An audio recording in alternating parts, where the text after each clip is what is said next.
So let's just try to picture this. Before 1914, before the world just erupted into war, Right. if you were a young woman in Britain or the United States, your world was, well, it was pretty confined. Yeah, very. Society had this incredibly strong expectation that your main job was inside the home. Full stop. And if you did work outside, Yeah. the options were what? Domestic service, maybe a low-paying factory job. Exactly. That was the rule. And it had been for centuries. But history has a way of making tradition seem, well, irrelevant when things get serious. And they got serious fast. World War I starts, and millions of men, the farmers, the factory workers, all of them, they suddenly put on military uniforms. And almost overnight, you have this huge, devastating labor shortage. The entire industrial foundation of the country is at risk of just stopping. The government saw the danger right away. This wasn't just about soldiers on the front. No, it was about logistics. I mean, if the factories go silent, if the farms aren't harvested, the war effort just crumbles. It doesn't matter who's winning on the battlefield. So the mission became really, really clear. They needed workers, a massive number of new workers, immediately. And there was really only one untapped group left. Women. Women. And those old gender roles that kept them in the home, they weren't just bent, they were completely shattered. What I find so fascinating is just how quickly things changed. The government didn't just allow women to work. No, they actively encouraged it. They ran these huge campaigns, basically pleading with women of all ages to step into jobs that just a few months before would have been seen as, well, impossible for them. And the women themselves, Yeah. they were enthusiastic, right? This wasn't something they were forced into. Not at all. For many, this was the first real chance they'd ever had to prove what they could do. To show their patriotism and their competence outside of that domestic world, it was a massive opportunity. Okay, so let's dig into where this change was the most dramatic. And you have to start with the most dangerous job of all. Munitions, absolutely. Yeah. Making the shells, the bombs. This was the work that literally armed the soldiers. The munitions industry was the absolute heartbeat of the war machine. Yeah. And the demand was just relentless. Completely relentless. So the hours were brutal, the conditions were terrible, and the work itself was incredibly dangerous. So dangerous, in fact, they earned a nickname. The Canary Girls. Hmm? And just from that name, you can tell something terrible was happening to them. Oh, absolutely. This is where you see the real cost of war production. These women were handling huge amounts of toxic chemicals, especially TNT. Explosive. Right. And it wasn't just on their hands. The powder was in the air. It was everywhere. It absorbed right through their skin. And over time, it turned their skin and their hair this bright, shocking yellow color. Can you imagine going home after a 12-hour shift looking like that? It was a visible sign of their sacrifice, but also a terrifying one. And the environment itself was just a daily gamble. A huge gamble. 12-hour shifts, sometimes longer, in these noisy, crowded factories. And the work was delicate filling casings with gunpowder, assembling fuses. And accidents were common. Explosions happened. Frighteningly common. People were injured, people died right there on the factory floor. But, and this is a huge but, there was a really powerful incentive. The pay. The pay. It was often dramatically higher than traditional women's work, like domestic service. And that's a game changer. For the first time, many of these women were financially independent. That wage wasn't just pocket money, it was leverage. It changed everything. And it wasn't just explosives. Women also moved into heavy industry. I mean, shipyards, steel mills, places no one could have imagined them working.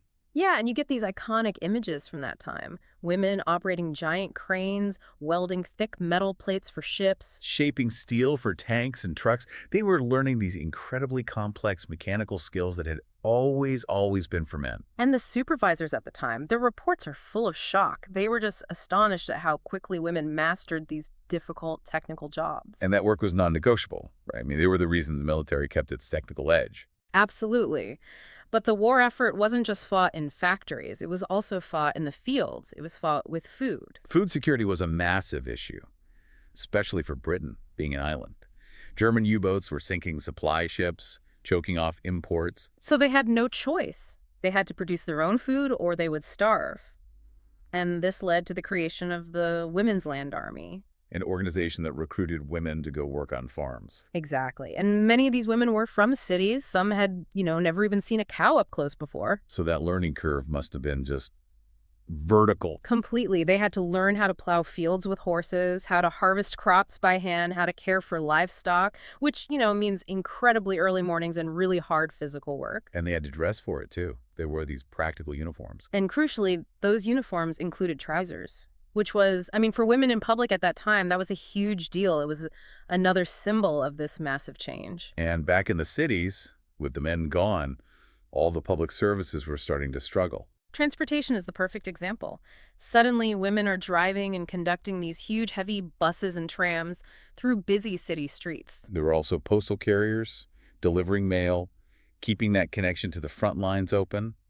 And we see the very first female police officers. All of this made women so much more visible in public life. People just got used to seeing women in uniform, running the city, keeping the power stations going. They were basically the backbone preventing the cities from just collapsing. And speaking of essential life-saving work, we have to talk about the nurses. The ones who volunteered to serve near the front lines. Thousands of them, often through groups like the VAD, the Voluntary Aid Detachment.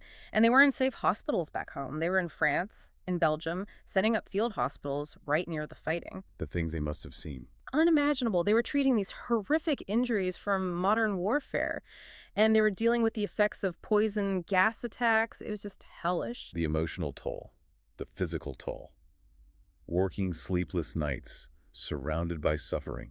And some of them were driving ambulances, too, racing from the trenches back to the hospitals. They saved so many lives with just sheer dedication. That level of trust they were given in a life or death situation, it sort of mirrors the trust they were starting to get in the administrative world, the paper war, as it was called. Yes. Yeah. The military ran on paperwork, the logistics of supplying millions of soldiers.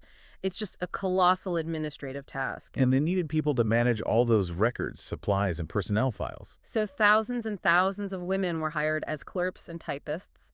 They mastered new tech like typewriters and complex filing systems. And before the war, that was seen as a man's job, a professional office job. But women proved they were often faster and more organized, and that success led to them moving into other professional areas like banks and insurance companies. Handling big accounts, big money. This is a huge shift. We're talking about managing massive government war loans, insurance claims for ships. This proved they had the skills for professional careers. It's really the beginning of women as a permanent part of the white-collar workforce. And of course, you still have the textile factories, right?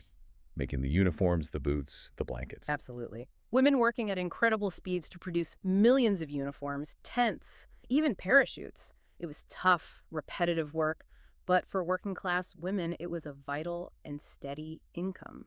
But this brings us to a really harsh reality. Despite doing the same jobs as men, dangerous, skilled, essential jobs, they were paid less. Significantly less. It wasn't a small difference. It was a massive injustice. And now that women knew how indispensable they were ready to fight back. This is where we see some of the first big, organized labor movements led by women.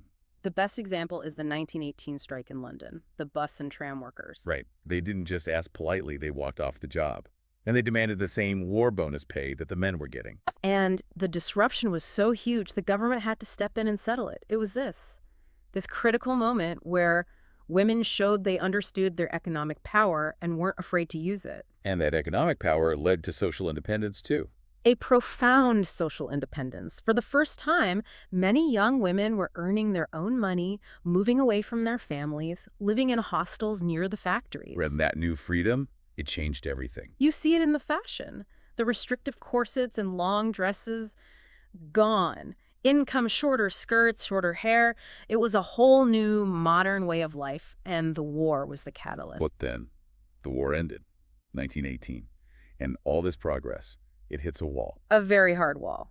Millions of soldiers came home, and they'd been promised their old jobs back. So women were pressured to leave. Pressured, fired, forced to resign. They were pushed out of the shipyards, out of the munitions factories. For women who had gotten used to that income and that independence, it was devastating. So did everything just go back to the way it was? Not entirely. The memory of what they had done, that couldn't be erased.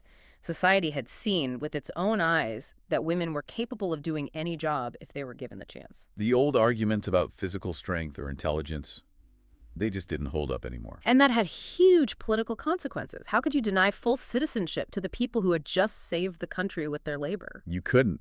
And this is the ultimate legacy, isn't it? The link between their work and their political rights. It's a direct link. In 1918, Britain passed a law giving some women the vote. The U.S. followed with the 19th Amendment. It was a direct result of women proving they were equal citizens who deserved a voice. So when you think about it today, WWI really forced the world to see that the barrier was never gender. It was just opportunity. The memory of those Canary girls and land girls, it changed the expectations for every girl who came after. Exactly. That massive contribution wasn't just a temporary fix, it was the foundation. The crisis accelerated everything, and it built the base for all the movements for equality that came later. The war proved women could do any job. So the question to think about is this. If society was saved by their labor, why did it take another 50 years after 1918 to even begin approaching fairness and equality in the workplace? Something to think about. Good luck with your studies.